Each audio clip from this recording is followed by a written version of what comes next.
Good morning, everybody, and welcome to the studio at the Corning Museum of Glass. My name is Debbie Tarsitano, and I'm an instructor here this week. And my class is right behind me, supporting me. And we're going to have a flameworking and encasement demonstration today. I'm going to start for a moment by saying welcome to Corning, wherever you are out there. And I'd like to tell you that this is the greatest place and the hottest place in the universe. And one of the most wonderful things I know about Corning is that everyone that comes here says they're here because they're doing something for themselves. They're glass artists, they love glass, and they come here to do something for themselves, to make their work better, to meet people, and it's just a fantastic place to do that. And I've been coming here since 1976, and I hope to come here until I can't make it here anymore. And I invite you to come to the studio when you can. Today, as I said, we're going to show a vacuum encasement using shot optical S8 crystal gobs. A lot of people wonder about this, and I'm going to make it simple and easy for you. We use a minimal amount of equipment, and that's my thing, to try to make it as easy, fast, and accessible to you as possible. We have two torches here on the table, and they're on. This one is on a gas saver from Carlisle, which is a great thing to have. We don't have a gas saver on this torch, and that's why this torch is on today. And we have to leave it on. So you need two torches to make this work. And Becky is, where's Becky? Becky is my assistant. And Chris Sherwin from Vermont, one of my students from Sherwin Art Glass. He's a great glass artist, and he's the doorman today. Very handsome doorman. And Becky Congdon, who works here at the studio, is my other assistant. And she will be with us in a moment. And here she is. Becky, if you can give me a shot optical gob, that would be very good. If I can grab a shot optical gob to show. So anyway, here are your two torches. You need pipes of relatively this length. A lot of it has to do with your own arm lengths. And so they're not the long pipes that people use. They're made of stainless steel. They have hollows. They're hollow pipes. So we always have several of those. If you're making a bigger piece, and this is my personal way of working. There are many ways of working, and this is just one of them. And another stainless steel pipe with a hole in the middle. You can get this at any machine shop. And that's another for a larger piece. We'll need, like I say, as our two torches and our rollers for support. We're never really dangling out here. We don't have to be. We can comfortably work like this. As you get better at this, then you will work ambidextrously in the torch. That was the first club, and that's to make sure everybody's awake. So anyway, so going on, we have blocks that are made of a carbon, and we make the blocks out of this carbon, hard carbon, pencil-like material.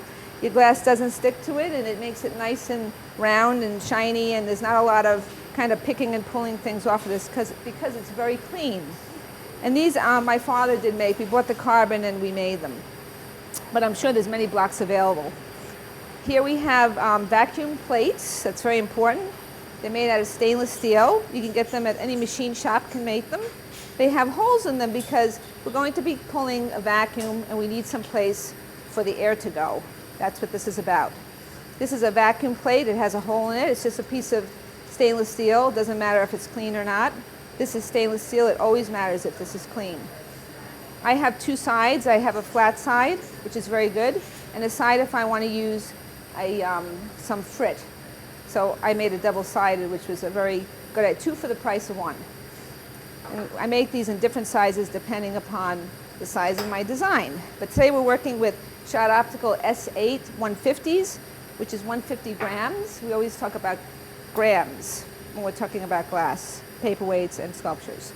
Here we have a vacuum from Welsh Vacuum Company. You could get that online. I particularly like this one. I mean, there's many vacuums out there. It's simple, it's easy, it's dependable, and they have support. So it's good to buy equipment often where you can get support. And now this vacuum has this just plain rubber hose, and it's attached to this vacuum assembly. And this vacuum assembly is something that my father and I designed and made many years ago. It has a hose coming from the vacuum that has a hole through here and here a hole to pull the vacuum through the hose. It's simple. It's just a piece of stainless steel with 4 legs, and you could probably go to you can go to any machine shop to make something like this. Very simple and inexpensive. So another thing is, with our plates, we have to have matching collars. So these are all stainless steel collars, and we have these little wooden handles put on so they don't get hot. And so you put your design down here, and you're going to put your stainless steel collar over it. This is going to go on your vacuum plate and here. And the reason we have this plate, this leaves the space. This is another one. This one has a deeper, but that's not always necessary. So we'll use this as an example.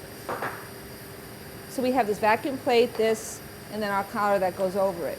This whole thing is going to come here, and all the holes will match up to this. This hole matches over that. It's very simple, 1, 2, 3. So I can use it for this size, and I can get a bigger collar and make a bigger design over this. And I have many, many plates and many sizes.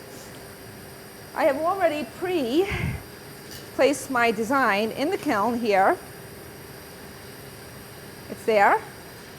There's my design. It's a woman's profile with a flower. It's on my vacuum plate. And I see how I've used this kind of way to place it into the kiln. My father made these out of, I think they were like barbecue tongs or something. We have a lot of equipment that's been made from barbecuing equipment. So we made the holes in the side so we can take things easily in and out of the kiln. So this was just kind of some sort of barbecue thing that my father cut down, and they fit all of our plates. Now a lot of people use an encasement kiln, and we don't have an encasement kiln here at the studio, which in the future I think we'll have. But what that means is this assembly here, this pipe that goes into my tabletop assembly would now go into the kiln. So this whole thing would be inside the kiln, and your vacuum would have it would be a little hole in your kiln, and the vacuum would come around, and then you would pick up the top, go in with your gob, and pick up your piece and turn the vacuum on.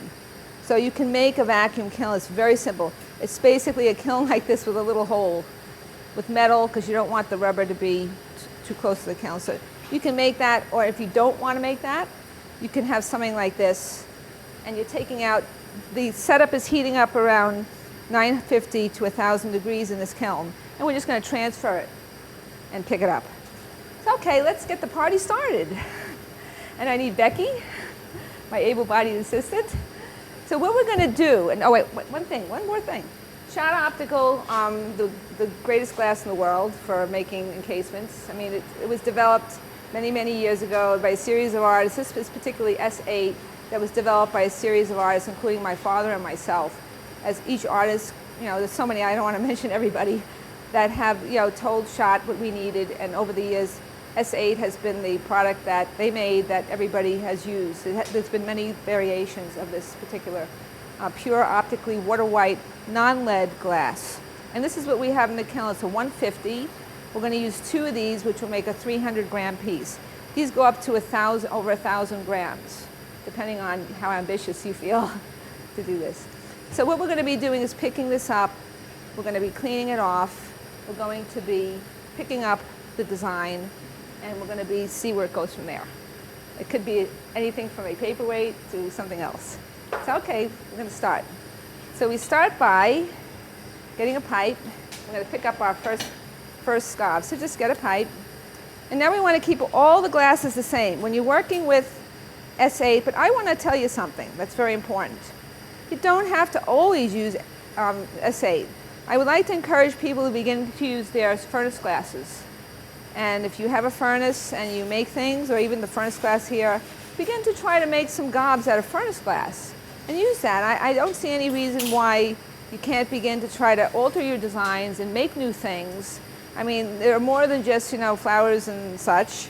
And use your glass and use it with a vacuum encasement to make something that will allow you to make what you want to make. You don't have to follow what's been done in the past. And I think here's where we break tradition. And we want tradition because tradition makes us who we are, but we also want to move forward. We want to move forward and move towards the future and towards who we are today and into the future. So I say, drop a piece of glass on any flamework piece with any glass you have and see what happens. So you're not limited, and don't let that stop you. So now I'm taking a piece of shot S8, and I say keep all your glass the same. Shot S8 fits very nicely with all Italian glasses, but our furnace glasses often fit with you know, the German glasses, which I use and love too. So I'm striping the pipe. And what I'm doing is leaving the hollow open in the middle and striping on the exterior so I can grab the gob, which I'm hoping I'm hoping that happens. Because we're doing this as a live demo, and as everyone knows, when they're in their own studio, things are always easier. But we're up for the challenge. So we're going to keep all glasses consistent. Any clear you use on your designs has to match the clear of the gob. So now we're going to go pick up this nicely made. We have a little bite on there. And if with any luck, I'll be able to pick up that gob from this kiln and get it back in this flame. So the gob is here. I'm going to get it on there and pick it up. And I'm going to just tap it down a little bit because I kind of didn't get it as that. So our gob is now on our pipe. Whoops. And something happened. The gob cracked. Now this gob may have been not in the kiln long enough, but that's okay. We're just going to go for it. It's okay, I'm going to heat it. Now that's something that can happen. There's another point, and this is good. Make a good thing out of something that's not so good. The gob cracked a little bit because the gob was probably not in the kiln long enough, and it was probably cold, and I put the gob very close to the door too. But we're going to work with it anyway because for our purposes, we want to show an encasement. And I'm actually heating it in, and I'm not panicking. I could panic, but I'm not gonna. And we're taking a nice big, and we're going to just keep going for it. I see no reason to. Now we're skimming the outside. You can look at your gob, clean them before you put in the kiln, and very nicely sweep the exterior of the gob in case there's any junk on it. But shot optical glass is so clean that there's very, very little to take off of it.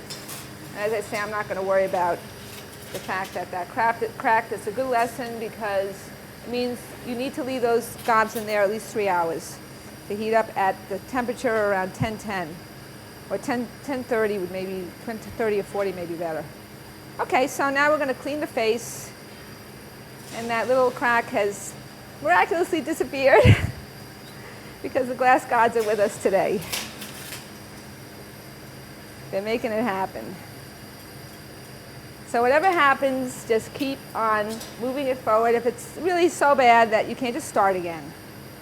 But with this, it's not fast. Some people say it's a lot slower than, you know, glass blowing and such. It's more meditative.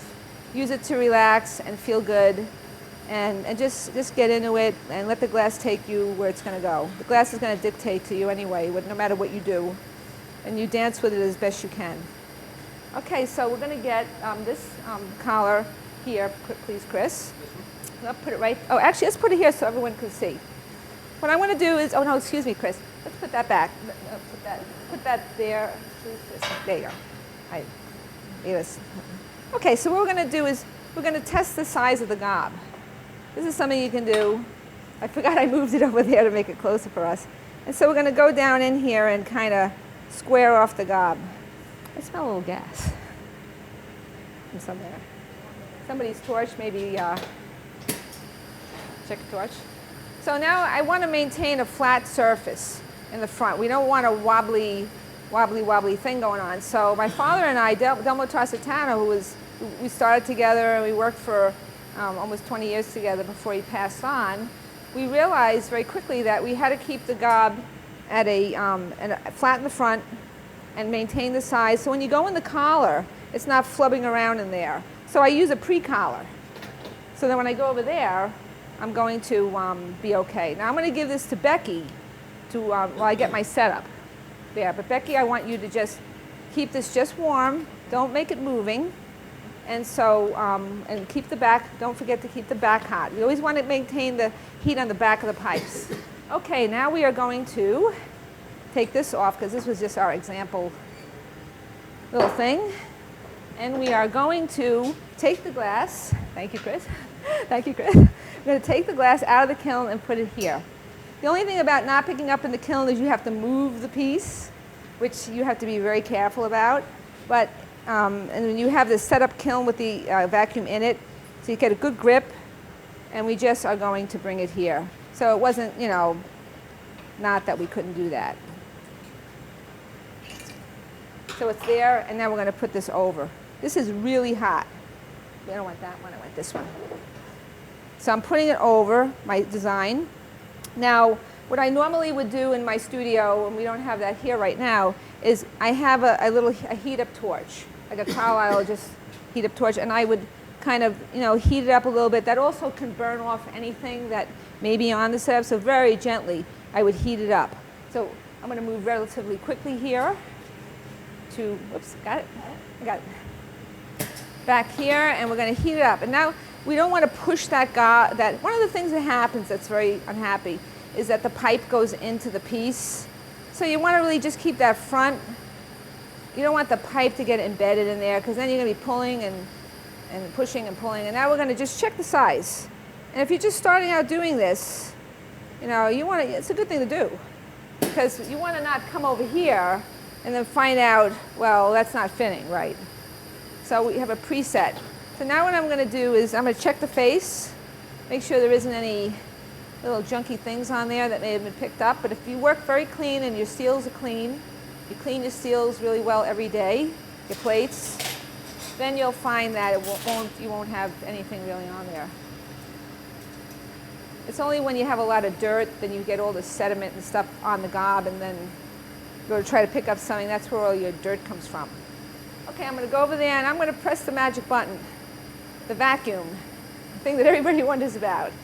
Only problem is if you blink, you're going to miss it, so get your eyes fixed over there, because it takes 2 seconds. So I'm coming over, I have a foot pedal, I'm coming over the design, and I'm just, you know, leading it in there. Once it gets over the design a little bit, it's over my design, I'm just going to press the vacuum, and that's going to suck the rest of it. So I'm kind of going over the design, and then that's it. Now if we're lucky it comes out, and it did cooperate. So it's now in there, and it is picked up. So I'm going to bring it over here. Now I put some frits on the bottom of this, and I usually use like different grades of frit, like this kind of one that's like rock salt grade, or a little bit less than the rock salt grade. It's like strip 00, or you can look up online to see the different types of, we don't need that anymore, the different types of grits. But I didn't have the powder, so maybe I would put like a grit powder that, but you have to be careful of using too fine, because it could go into your vacuum. But I have a little cup attached to the vacuum assembly that catches any frit. So I'm just going to pat this down a little bit.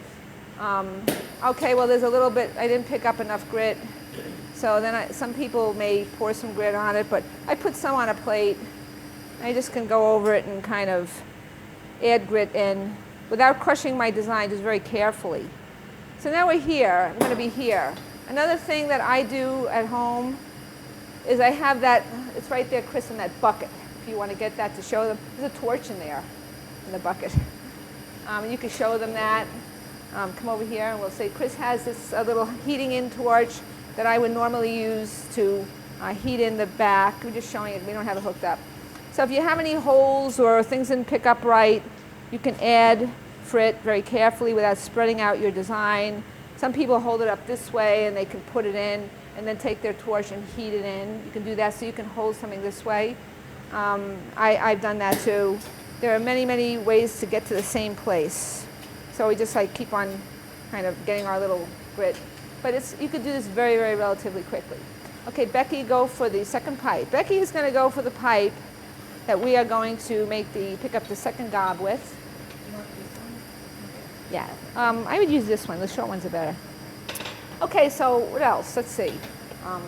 We're going to let this kind of cool off a little bit, but it's good. Now here's where I would take I can come to a roller. Let's say I have my roller set up someplace, and if I wanted to use the torch on a roller, I'd put here. And this is what I would do at home. And then I would, use my little torch to take a look, and then I have something for the torch to hang off of. And then go back and look, and if I saw something, gee, I don't like that, I could pick it out with a hot piece of glass. Sometimes if you get something in a clear ground, like that doesn't show on the ground like this, but if you have something in a clear ground, and you see a speck in there that you're going to ruin the piece, you can go on your roller with that little torch and just pick it out with another piece of glass. You'll pick it out. And that you can do using, I'm sorry I can't show it to you today, next time. We'll have the torch and everything else in a way we can work with it here. So we're doing the minimal kind of, but it's, we can make a good piece nevertheless. So Becky is making the pipe, and she rolls it on this little piece of steel, because when you roll it, you're rolling it up towards the front, and you want to have enough glass so you don't sink the pipe, but you don't want to have so much glass that you're picking it out, even though it is a compatible glass. But for our purposes today, because we don't want this to fall on the table, we're probably putting a little bit more than normal. Let me take a check. I think you have to put more towards the front. Yeah, just stripe around the front. So design-wise, you should go with what you really love to make. As I said, try to innovate, to think of what would people think of today. You know, what would be contemporary? If they found a famous gallery owner, Doug Heller, said to me, well, you know, the work, when someone sees it, does it look like, and excuse me, Doug, if you know you're listening and I didn't quote you properly, but it should look like it's of the day. So when you see a piece, I love that, because it's like, is what I'm making, if people find it 100, 200, 300 years from now, are they going to say, oh, that was probably made, you know, in the 2014 or 2000 or 1980, or you know what I mean, when you make it, they're not going to say, gee, that was made maybe in 1860. So maybe we want to think contemporary, and think contemporary more and more and more. Shapes. One thing I really love that's happening a lot lately is when people come up to me, they're not saying, oh, you make paperweights, and I love paperweights, I'm a paperweight fanatic. But I love when they say, you make those really cool vacuum encasements. Yeah, you make some sculptures, and you make different things with that. So I really love that, because it's changing the terminology of this. So I say it's like not flamework and encasing, so is it really cased works now? Cased works. Well, I make cased works. I case flamework. So if you case flamework for a vessel, you case flamework for a goblet, you case flamework for a bead, you case flamework for a paperweight, you case flamework for a sculpture. It's cased works. Cased works. So we now take the definition and we really take that definition to a new place, which is what we should always be doing. Okay, now keep that. I'm going to tell Becky here. Don't sink the pipe, Becky. Just keep it hot enough. We go in the Okay. So we're going to lean here, and we are going to be in the flame. I'm going to give her a little bit of better flame. You have to be in the flame, because we don't want to crack her. And so we're going to go like this. I'll show you. We're going to go around towards us, always turning towards us, and you heat the pipe, and then come back. And then if you think it looks really hot, come out. But we're moving in the flame all the time. We're using this part of the flame. We're not using this or here. We're using the middle of the flame where it's the hottest. And we're coming here and here. This is very, very important when you're learning. And another thing is the flame should never be screaming. Your torches should never be screaming. If your torch is screaming, and I think all of you know what I mean by that. And those that don't, ask a friend. Or if you sat next to somebody with a screaming torch, you definitely know what that is. See the nice, beautiful, gentle shh, it's like the ocean. It's the ocean. That's what you want to hear. You don't want to hear an electrical storm in the middle of, you know, a catastrophe. You want to hear the ocean. Gentle, nice, a whisper. If your torch is screaming, get a bigger torch, because making it, I'm going to add a little bit more glass. Just turning your torch up higher and pushing it beyond its limits destroys your torch. I don't care if it's a mini torch, if it's a tiny torch, or it's the big boy's torch, like what this is, or big girl's torch. So just 1 second to tell you that we make the flame. Once I get this, I'm going to tell you something else. Doorman, do your job. Now I think one of the reasons why that cracked and this won't is because I had so you always think of why, and this didn't.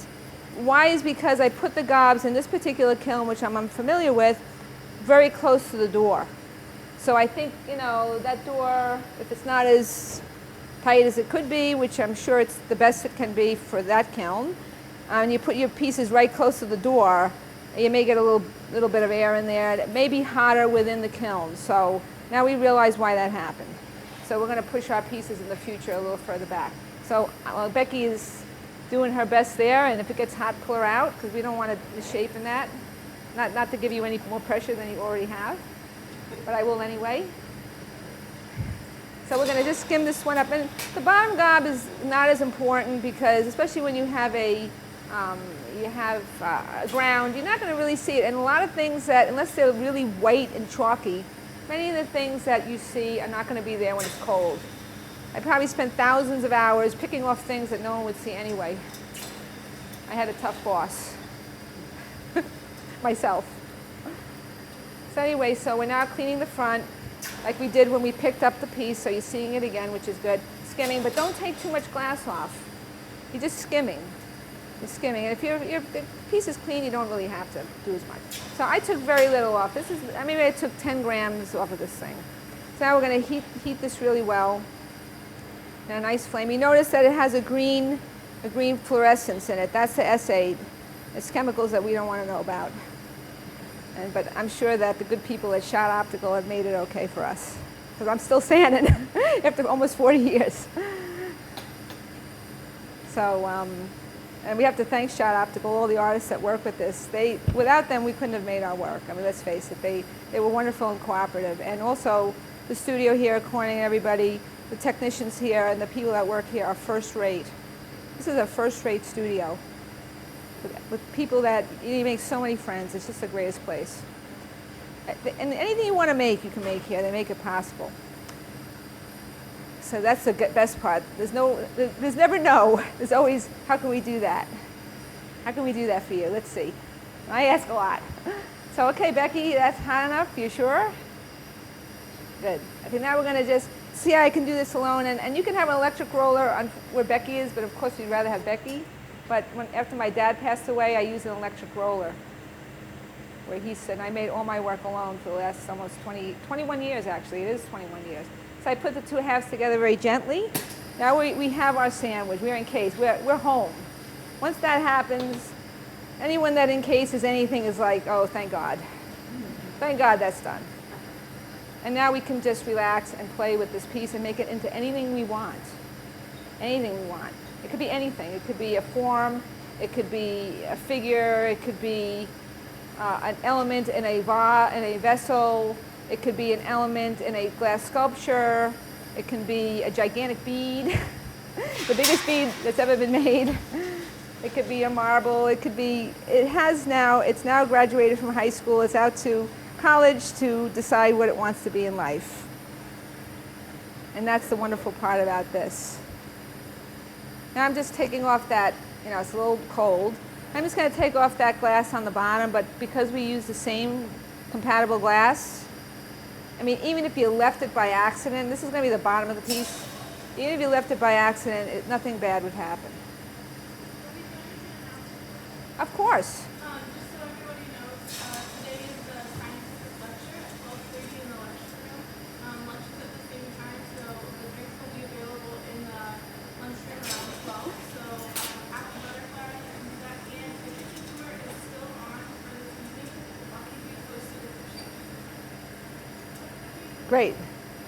And I don't know if you know, well, here we're in the midst of a snowstorm, so it's nice and warm inside. And we're in the best place, the hottest place in the universe with a snowstorm, so we're really having to compensate for that very, very little, because everybody here makes it very easy no matter what happens. Okay, so I just heated it a little bit. Now I'm going to go over to the marving area, and you'll need a little steel plate. You don't need one as big as this, and we want it to be cleaned. And I'm just going to roll in my seam, roll it in, roll it in. And I'm going to actually kind of try to angle it a little bit because we're making the base. And so my seam is basically in. I mean, this glass is soft, and it really is very good for that kind of thing. Now this is something that my father and I made to make our bottoms. So you always have accuracy in the base of your piece without having to use the paddle on it a lot. The paddle picks up dirt and junk. So how are we doing on time? Fine. Good. So we have this made to fit in different sizes to fit our work. So So it takes 2 seconds. We don't want to labor on this now. Now we're like in the home stretch of, you know, kind of finishing up. If you see any little thing on the side that looks like it may become trouble later, you can go in there and just skim. So you're constantly just skimming. You're not really digging in. And we did get a little bubble from the crack that was in the gob, but we will not care about that. Because that gives us an opportunity to sandblast around and put a design in it, and we're the only ones that will know that it's there. But don't tell anybody. You're sworn to secrecy. Okay, so I'm going to kind of just gently, I'm not pushing hard. Everything here is easy and gentle and delicate. It's mindful movements. It's very, very nice. It's not sweaty and such, you know. You can be dressed up. You can have a tuxedo on and do this, or ball gown. It's not sweaty. It's just really nice. It's just a beautiful form. And it's intriguing and interesting, and you're sucked into it, and you're in another world. And no matter what happens in this world, very few things will survive. Encasements, things that are encased are really going to be, they'll find that like 1,000 years from now. Now I'm going down here. Some people in earthquakes in California, one of the few things that survive were their paperweights. So, okay, so we have a beautiful bottom, perfect. Perfect, you don't have to do anything. I didn't have to touch it with any paddles and such. Now Becky, my able assistant, I should have had her do it sooner. I'm sorry, I'll make it and you'll keep this hot. So what I want you to do, Becky, sorry I didn't ask you sooner, but that's okay, I'll do it. Is now we want to just keep this hot. And here's where I use my electric roller too. Like after my dad passed on, he made an electric roller. It must have been some sort of a, I don't know, he had an intuition and did this because we never used it. And then I put it in, and then I would have my electric roller here, and I made it level so it heat my piece. It turns. It was electric, so it turns like this. And I have a foot pedal on my other torch, and I stand here, and I do this foot pedal, and I press it, and when I see the piece getting too hot, I press it and it goes off there. So I mean, I was able to make work alone. He must have really had a great intuition. He's still looking after me. So anyway, I'm going to give this to Becky, and I want you to maintain shape and heat the front, but don't get it too hot. And I'm going to stripe a pipe. Just heat the front. Heat the front. We want to maintain shape on the back. So heat it all because we don't want to lose it. So anyway, I'm just going to show you again. And see how small these are? Now I'm left-handed, right-handed, it doesn't matter. As you do this a lot, you just get ambidextrous. I mean, you really do. You just can work on both sides. So all this you can do alone. If you have that electric roller, and I do have it, if you contact me, I mean, you can. I'll be very happy to send you a photograph. I have a photograph here somewhere. We should have probably put it out, but I'll try to find a way to get it to you if you want it. Picture. It's very easy to make, and if you're alone, you can do this. I made very large paperweights and sculptures alone, up to 4 inches, you know, really big pieces alone with it. And I had great success with that. So you can do this by yourself. It is wonderful if you have a pipe passer or someone that can make a pipe. For a little while after my dad passed on, at the time over 80, actually even beyond that, until she was about 85, my mother passed the pipe to me sometimes, and we were pulling rods. You need somebody to help you pull, you know, long rods. And she was able to do that. So you may find even somebody that is right in your midst that can do this, that would love it. So striping the pipe is quite easy, and it's something that somebody you know can do if you want to have another person involved, which is always nice, because then you wind up, if you don't have another person involved, you wind up talking to chipmunks and squirrels. That could be bad. Okay, Becky. And you know, you start to name them, and that's really bad. Okay, so now we're going to put the back pipe on. So we're going to like center it up. And if you make a little mistake centering it up, you can always pull it off and go back, but you want it nice and centered. So see, we're here. And now I'm just going to switch to my other hand, because I always like to pull from the opposite. See how I did that? Very easy. And now we're going to take the front gob off. Because now at this point, we're really, I mean, if we're making a paperweight, we'd be done, except for taking this front pipe off. And so you have very few, like I say, you have 2 torches, you have a little vacuum thing, you can have a kiln, a annealing kiln, and you're done. I mean, you're done. I mean, you can do this. My studio is in my garage, I saw my husband the other night. I've been in a garage for 40 years. For 40 years, I've been in a garage. But I saw a commercial the other day that, you know, for like Apple Computer and all these people that started these businesses. Walt Disney worked in a garage, so there was so many really people that worked in garages. So then I felt better about it. Garages can be very interesting places. And you think it's incredible that in this country, all over this country, people are lighting up their torches in the morning and, you know, dreaming of what they're going to do, and many of them find a space to do it in. And I'm telling you, it's really important maybe to find a public studio and take a better advantage of your public studios, because it helps them, and also you're with people and you have great equipment. So sometimes you don't have to have a studio if you live near a public studio, which I would deeply encourage. You meet so many people, it's great. I'm just cleaning off the gunk that I left from the pipe, which if you make the pipe really carefully, and we put a lot more on, like I say, because we were a little concerned with you know, having a mishap. So if you put very little, which I would normally do, you don't have to worry too much about cleaning this off the way I am. It'll come right off. You can. Some people even will tap it, and, you know, they'll tap it and it'll come off, you know, that way. Or you can use a little water to crack it off. And there we go. So now I'm just cleaning it, making sure there's nothing in there. If God forbid, or not even God forbid, you left something in there and like afterwards you said, oh no, then the wonderful world of cutting comes into place. And some of those mistakes you make turn into fabulous cut pieces. You know, you can turn something like that into something that you never would have done if that didn't happen. I think that's really how a lot of cutting developed in the early days of paperweights too. It cuts the optics, which is kind of nice, zeroes you in on the design. Plus it's like, well, you know, maybe sometimes you just need to cut that magnification for reasons of aesthetics. But then it became a decorative and design aspect. And today it's really something. So it kind of got a little big here, but I'm not going to worry too much about that. I'm just going to kind of roll it in, reshape it, and then I'm going to think about, well, where does it fit? Okay, I have different size blocks. Well, it's kind of going in that one. So here we're going to use that one. So you may want to have different size blocks because depending on what you take off, you're going to maybe need a bigger block, and sometimes you can even use a really big block and it will fit. So I've gotten kind of a divot in the top, which I don't like. And that happens sometimes. So I'm going to heat it out a little bit.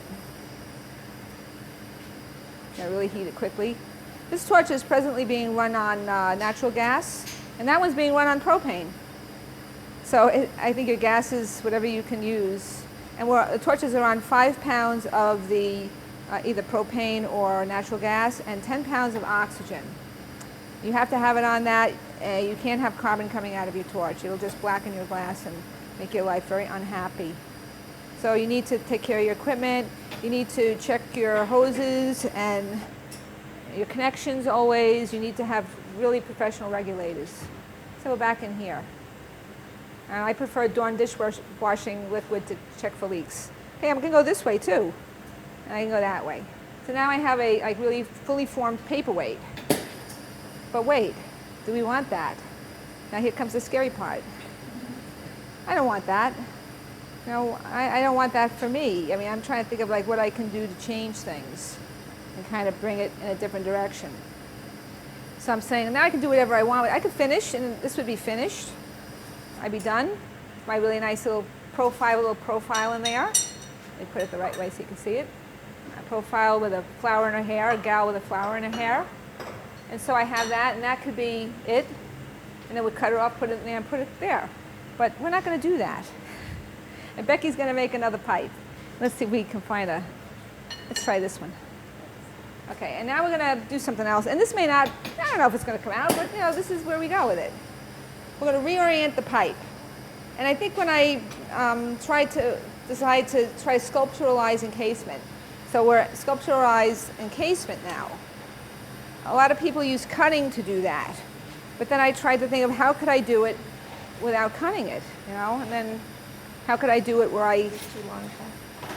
excuse me? Is this too long a pipe? That's fine. I don't want to hit you. Oh, just, there'll be a penalty for that. There's a jail in Corning, Uh-oh.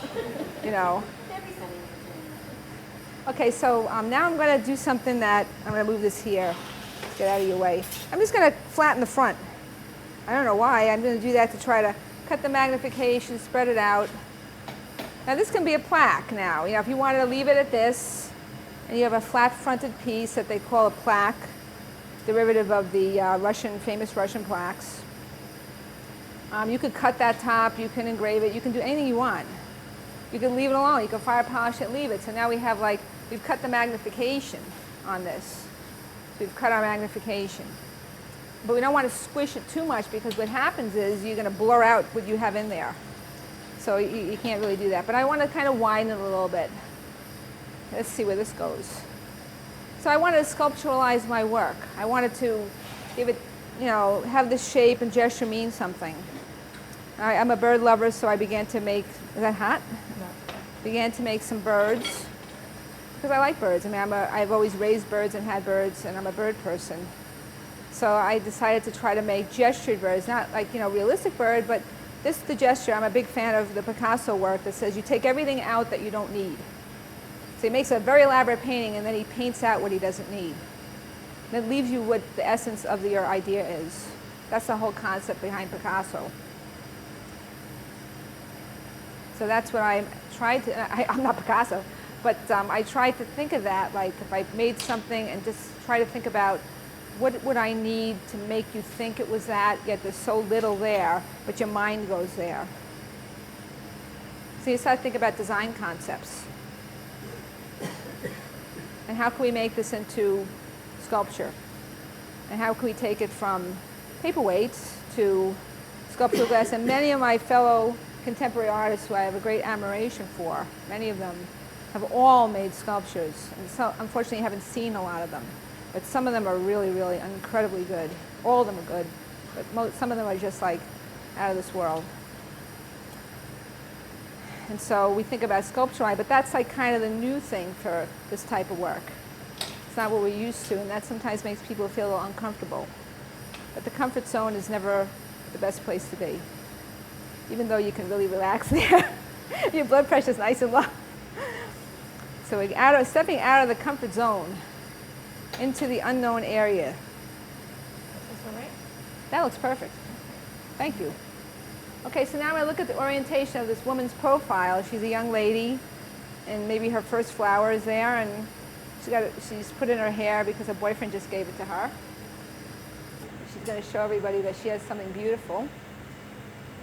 She's a young woman. So now reorienting the pipe, but it was a little hot, so I'm letting it cool off a little bit. I got a little hot there. Okay, now we really have to move it. Oh, God. Well, I hope we can finish this. If we can't, we'll have to find a way to have a second, but we're going to go as fast as we can. What I'm trying to do is heat this pipe off. And like I say, if we had less glass, which we didn't want to do because of our purposes here, it could come off very quickly. I'm going to heat it, and I want to leave the other pipe cold. Oh, it's coming. Here it comes. I may get Chris Sherwin to cut it. Chris, could you get the nippers, please? Because we can use ours. Oh, it may come right out. Here we go. Here, Chris, take this and put it in the water, please. Over there and behind me. Okay, good. So it came out. Now I'm going to try to center it back on my pipe. And even if I just want to leave it this way now, I have an upright plaque of some sort. I'm going to take that glass out quickly. So I'm heating it. I'm heating the whole piece, and this S8 is very soft, so it heats fast. And the reason why we use this kind of glass, or this kind of glass has been very popular amongst paperweight artists, it has, it's very soft, it has a long working time, it's quite stable compatibility-wise, and also in every other way possible that a very expensive optical glass can be. But I say try your furnace glass. Step out a little bit with it. It doesn't have to be optically perfect. Frankly, with the grounds, a lot of people don't really even appreciate the clarity of the glass, because if you put a ground or a cutting or something behind it, you're not really going to even see it. So now I'm kind of heating this up, and if it goes flying, just step out of the way fast. Because I don't guarantee safety in here. I could be dangerous. My studio could be a dangerous neighborhood. Okay, so what I'm going to do is just pull some glass down this way and get some glass going on. And I don't know, we'll see, maybe just be a drip or abstract form, as we like. Vocabulary means a lot. I made a breast form this way. I'm sorry if there's any viewers that are below 18 years old, but I did do that, and I actually sold it here at Corning. So I was like this, and then I had the woman's, because it's a form, it's a beautiful form. So it was a woman inside this beautiful breast form.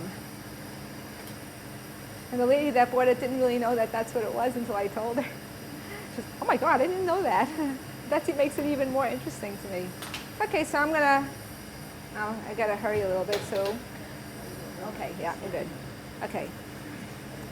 I'm going to try to lengthen this piece, but I don't want it to go flying in a bad direction. So you can drip it, you can move it, you can sit at a bench. Some people sit at their benches and work, and some people already are good at sculpting. You know, so I'm a sculptor. I work with clay. I made formal sculptures in clay, but you know, I never really did it in glass. So glass is different. So I'm just kind of letting it move along. It's cooling. I'm doing this. This is nice and fun. Watch out. Watch out. You can use a glove. Okay, so I'm kind of just letting this form drip. It's cooling too, which I love. So you can do that. Now we have this. And I haven't distorted the portrait, and I'm good. I'm fine here. And okay, we're fine. We're doing okay. So now we're going to say, well, if I wanted to make a bird form, if I could do it quickly, because we now have our time limitations, I'm going to pull this up, and this could become the head. So I'm going to do very little of this. I don't want to really handle it a lot. The less you handle, I've made leaf forms, which are very graceful and beautiful. Corning has one in their collection that has a dahlia. I call it a lateral drip because we're dripping sideways, not up and down. And then another one I had a double drip. It had one feature in the top and then a long skinny drip and then a second feature in the bottom, which was interesting to do. Kind of crazy, but it was good. So we really want to think about it, begin to become sculptors, make it make sense, make our contemporary art. And I hate to say that word, contemporary art. Like, what is that? Who knows? But we make the work of our lives today. And we're trying to simplify, even though we went so crazy in the 80s and the 90s. We're really trying after the millennium to kind of simplify our lives. So we have our bird shape coming, the head and the body. Now I'm going to just simply take my steak knife that my brother gave me for my 30 years ago for my wedding anniversary, or my wedding period, 30 years ago. And I'm going to cut in just a simplicity gesture, just simple reference to a wing. I'm just going to cut that in. Cutting it in with that knife. So now I have that. Just a simple gesture of a wing. And I think Becky can start to make a pipe. Becky can make a nice little pipe. That may be, we want to use that. They've used the other one, yeah. Don't burn your fingers. So we just are making this kind of little gestured bird. And we can go back after. The beauty part of it is my father's favorite expression, the beauty part, is that we could go back after this is cold. I tape it up and sandblast it. Hirji Hartsuba was one of my favorite teachers in the world, and my friend, and he was the instructor here, and I took classes from him, and I know a little bit, but not much about engraving, so I would go back in the engraving room, and I use that room, and I engrave the bird, and then I'm a painter, I'm a formal painter, so I painted some canvas, and I adhered that to the sculpture also, so it had some canvas elements. And I put them on the museum mounts. So they were like little, almost like paintings. They had a painterly quality, but they were sculptures, so they're painted sculptures. And I'm combining and making, I'm just going to, oops, some things don't go in the right spot. I'm going to just put a little gesture of a beak. I'm not going to make a beak. I'm going to just say, here is my little lonely bird, or maybe he's happy. Hopefully. Hopefully he's happy. And I'm not going to put anything but a little gesture for the beak. That's it. I may want to pull it out a teeny bit. And I could go in with an engraving with the Merker tool and sharpen it up. I could use a little, any little kind of grinding Rotomax to change things later cold. So I believe you should work hot and cold. It shouldn't all be hot. I mean, work hot, cold, add embellishments, but make sure they make sense. And then I'm going to use this little pick here, and I'm just going to give him a little eye there. That one of them I actually put a ruby in on one of my little plain sculptures, but I had to have a little bling. So he had a little ruby in a real ruby in his eye, just for, you know, to bring in the element of jewelry in it. You know, it's like a jewel. It's simple. You don't want to make it, you know, everything but the kitchen sink. So you see this beautiful little form coming out. He's making his first appearance here at the Corning studio in Corning, New York, which for those of you that aren't with us today is in a great place, not too far from Niagara Falls, and I loved Watkins Glen. So it's like, this is a beautiful nature area, and I can be inspired very easily by just kind of going to Watkins Glen, which is right nearby, and see so many beautiful features. So anyway, here's my beautiful little, I'm keeping them hot, and Becky's going to give me the, I like to put it on the head instead of the back, but it's very dangerous to put it on the head. But I'm going to do that anyway because danger is my game. Okay, right? That's good. If you don't do it, you'll not know what happens. So you walk out your door in the morning, no one knows what's going to happen when we do that. And we all hope that something good happens and you do something and try something. Because if you don't, you're just going to be sorry later. Okay, we're going to attach to his head. And what I'm going to do with that is, later on I'm going to cold work that. I'll cold work the head. So I don't have to worry about that he looks like, you know, he has some sort of a bad experience in the wild. So now I'm going to really drip his little tail here and put a very small gesture tail. And this will probably, this could go on one of my paintings. I may put him up on a painting. I'm making paintings that have glass inclusions in them as collages. So this may go as one of my paintings. And I'll just put him in something that I make. Or he may go on a museum mount stand and just be a sculpture. Here, Chris, thank you. So now we have this beautiful little bird. His tail is just a gesture. We don't want to really work him too hard now. How are we doing? Good. Maybe we have a minute or two for some questions. I would love that. So right now you should be thinking of your questions. There'll be a test. Okay. So now we have this. I think I'm going to call him done. I'm not going to go any further than that. And I'm going to probably embellish him with cutting. I'll embellish him with some sandblasting. And I may even put oil painting on the back. One of them I had that I made, I put an oil piece of canvas in the back depicting something further than was on the front. So if this woman and this girl is here, maybe I want to show something more about her life on the back. And that is, now we're going to get it into the doorman. And Becky, Becky's yeah. We're going to get this guy in there, and then I'm going to try to heat the pipe to kind of, and if it fell at this point, we just pick it up with a glove. But I'm not anticipating that happening.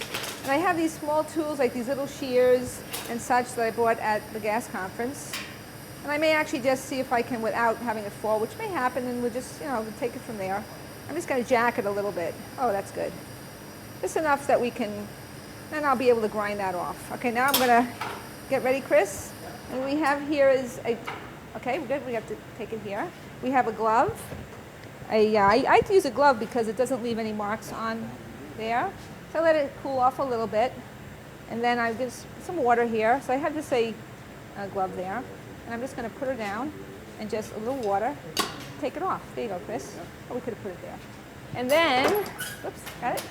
I'm going, yeah, watch my, I'm going to take a glove and put it on. And then as we, oops, my thing fell. Could you hold this, Chris? This hold, oh, you hold this, please? A la barbecue, nice tongs here. I'm going to pick it up very gently.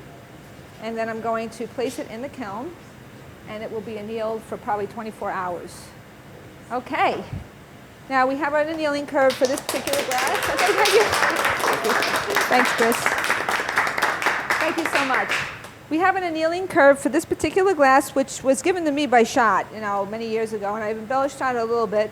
but it's basically from the company, and it should work really well.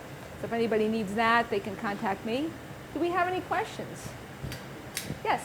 Can you comment a little bit about distortion as you're doing the elongation? Okay. Do you think about that before you do the piece? Yes, that's a very good question. When we heat things and we pull them, we are always kind of worried about things moving. And yes, I do think about that. And so when I initially encase it, the design is in the center. It's in the center. And then if you notice, I was pulling glass from the back and bringing it forward. So what I'm elongating is mostly the glass I've pulled. I'm trying to keep that okay, but then it does. You're absolutely right. It does distort a little bit, but to me, that's just part of, it's not stagnant in there. It's moving. It's a moving gestured piece, so as it moves, things may move a little bit, but are we really looking for things to be stationary? Nothing is that. Everything's moving. So in the old thinking, I shouldn't call it that. In the earlier days, I'm part of that. I'm part of that. And we would think about everything staying where it was. In 2014, we're thinking about everything moving. We're moving, yeah. Anyone else? Anything else? Well, if you're interested in this and want to find out more, there certainly is tremendous information here at the Corning Museum of Glass and at the studio at the Corning Museum of Glass. I say come here and treat yourself and get a week or two. Once you do it, you're going to come back time after time again. And so I thank you. Thank you for this opportunity. Thank you.